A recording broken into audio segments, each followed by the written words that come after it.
When it comes to rollerblades on film, shit can get pretty weird. It's fascinating to look back at the rollerblade fad of years past and realize just how much a part of pop culture they really were. In the spectrum of rollerblade films, no corner is left unskated or something, as we get it all with this subgenre. All. I'm talking sleaze, I'm talking cheese, I'm talking Jason Patrick hair at its peak. And as I said, things can get pretty weird, mainly with the start of the genre, which can be best described as confused. Hopefully we don't go bio on the 540 as we try to make some sense out of Rollerblades on film. Now if you ask anybody with real smarts, they'll tell you that the godfather of rollerblade movies is Donald G. Jackson, period. After struggling for years and finally getting his first feature made, The Demon Lover, he would then get another script produced in 1986, Rollerblade. In a futuristic society, rebels fighting against a fascist state are aided by a group of rollerblading skating nuns called the Bod Sisters. We're going to see a lot of these same themes here. Get comfortable. Perfect female bodies in perfect female clothing in a post-apocalyptic wasteland on a budget. And oddly, no rollerblades here. Everyone is on skates or skateboards in the film called Rollerblade. Okay, anyways, Donald G. Jackson would have his biggest hit with Hell Comes to Frogtown in 1988.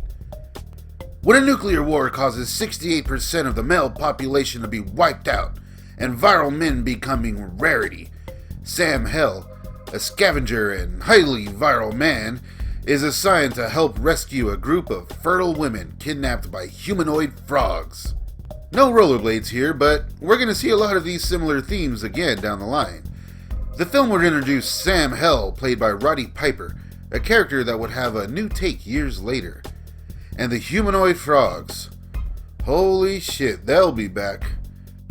Anyways, his next roller skate movie was 1989's Rollerblade Warriors, Taken by Force. Where again, in the future, a warrior nun on roller skates must rescue a seer, who is to be sacrificed by a band of mutants. That's great. Fun movie too.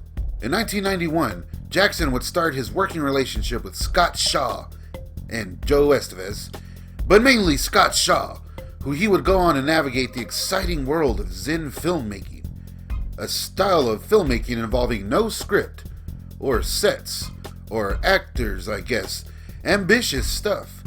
They would do a Rollerblade trilogy starting with the Rollerblades 7 in 1991, also starring Frank Stallone, and again, Joe Estevez.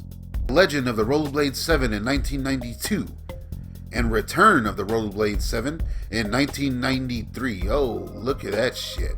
After the trilogy, Jackson wouldn't have any other notable rollerblade or roller skate movies, instead giving us classics like the Joe Estevez epic Rollergator.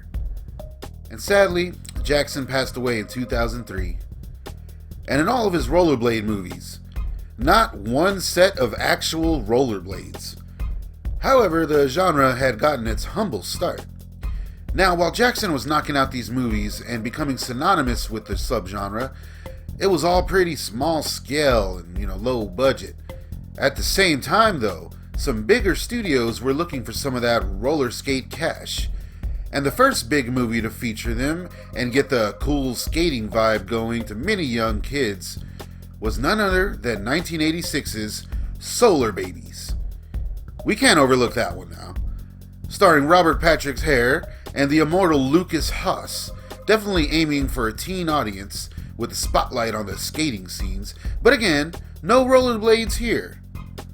The first notable movie to feature actual rollerblades as a plot device was 1990's Prayer of the Roller Boys, starring my main man, Corey Haim.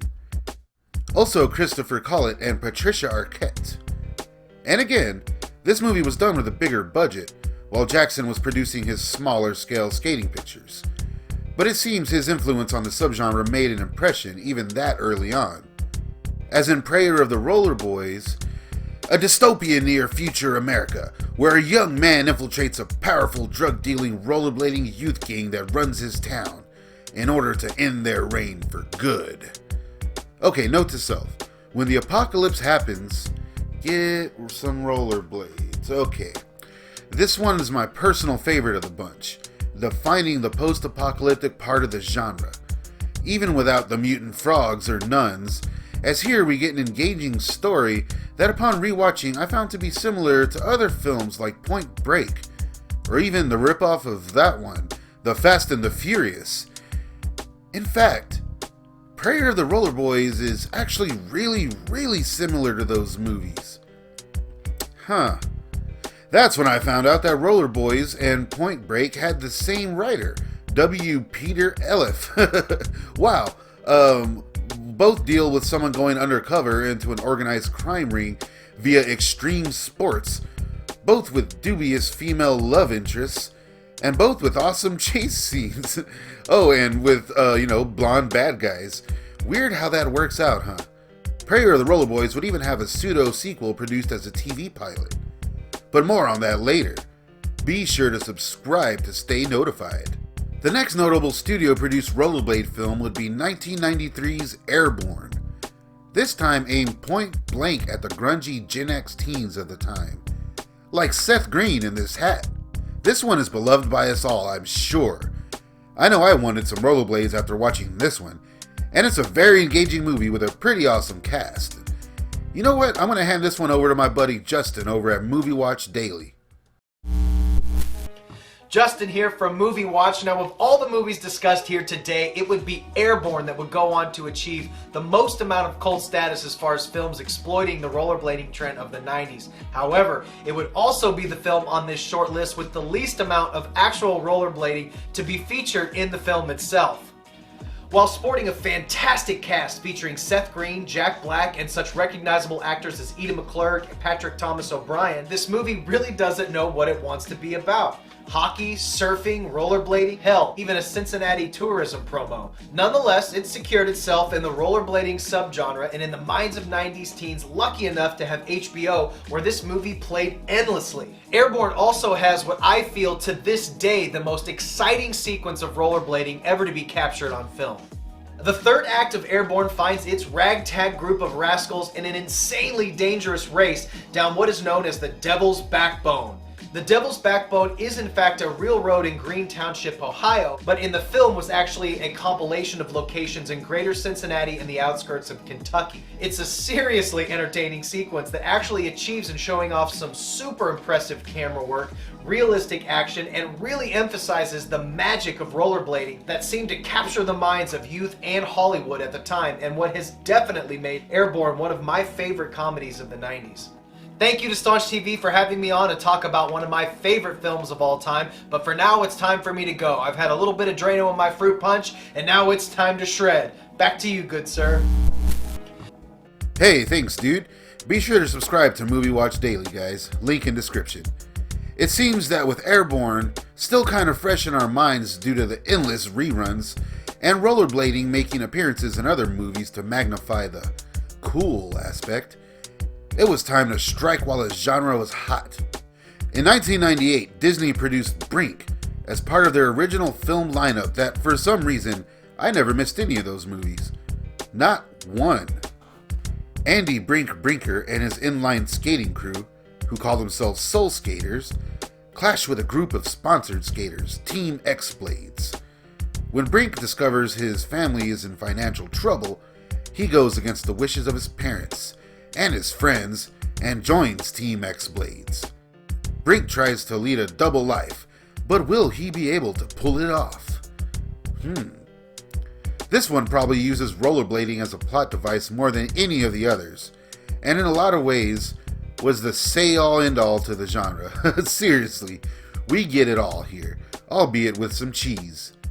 This movie is rewatchable even today, and we managed to get a nice little family story without the post-apocalyptic setting or frog-battling nuns. Just pure, clean, family rollerblading fun. With that annoying-ass little sister from Smart House. Ugh. There would be more movies in the 2000s involving rollerblading, and as the years go on, here and there movies pop up, but mostly involving skates again instead of the blades. Skateboarding kinda took over, and aside from some classics, all of those movies were just horrible. Not a single mutant frog or soul skater in sight. But alas, we are left with a rich and bizarre assortment of films when it comes to skating. One definitely worth uncovering if you haven't yet. Did I miss anything? What are your favorites? How do you feel about that annoying little shit from Smart House? Let me know in the comments. And please, subscribe. I'm trying to get to at least 1,000 subs before a year's end. Come on now. Rollerblades on film.